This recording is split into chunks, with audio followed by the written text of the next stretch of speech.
Alright. Hello everyone. By the way, this is again your friend STYRON Styron. Ayan, meron na po nagtatanong sa akin guys regarding on this issue talaga.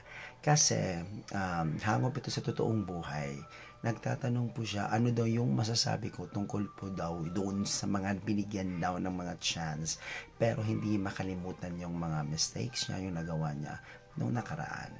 Alright, so yung masasabi ko lang talaga, no, if you are one of that persons na talagang binigyan po ng chance, siguro itama mo naman lahat, di ba? Alam ko naman na yan ang huli mong pagkakataon para itama ang lahat. Pero, kung sasabihin naman ang iyong partner na talagang nagbabago ka na, pero hindi pa rin makalimutan yung mga mistakes na ginagawa mo, ibang senaryo na yun kasi parang inuulit-ulit lang, 'di ba? So walang peace of mind 'yan. At saka hindi pa rin 'yan magkakaroon ng parang stronger relationship sa inyong dalawa kasi hindi nga niya makakalimutan yung mga mistakes mo. Paano ka po magbago kung ganyan lang naman talaga yung ginagawa niya? Inuulit niya yung mga nakaraan niyo, inuulit niyo yung mga kamalian mo, inuulit niyo yung mga mistakes mo na nagawa mo sa buhay, yung mga pasakit na ginawa mo sa kanya. So hindi pa rin 'yan mag-grow sa isang relationship. Kasi, syempre, pag once talaga um, nag-open kayo or nag-start kayo rather ng um, bagong relationship o hindi naman sa bagong relationship, yung bagong yugto ng inyong pagsasama, of course, kalimutan nyo na siguro lahat, di ba?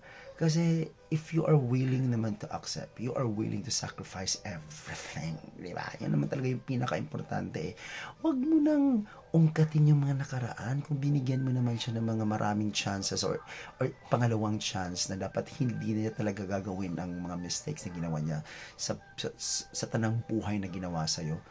Siguro wag mo na ulit-ulit yung mga mistakes niya kasi para magkakaroon din siya ng peace of mind at magbago at gusto niya itama yung lahat ng pagkakamali na gawa sa'yo.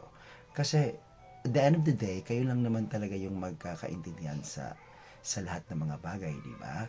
Kasi pag yan lang talaga yung yung scenario nyo, yung parang inuulit mo lang, hindi kayo mag-grow as partner. At hindi kayo click sa isa't isa. So magiging toxic lang yung relationship nyo. At saka puro silusan lang yan, puro pag-aaway lang yan, kahinatnan. Kasi hindi mo matanggap-tanggap pala eh, hindi mo pala makalimutan yung mga mistakes eh. So binigyan mo nga siya ng chance pero inaulit-ulit mo pa rin yung mga mali sa buhay niya, di ba? So, kung willing ka talaga na i-accept yung bilang siya, so you are willing to sacrifice everything. Dahil kung talagang accept mo lahat at hindi mo na inulit-ulit yung mga nakaraan, so smooth ang transition na yan.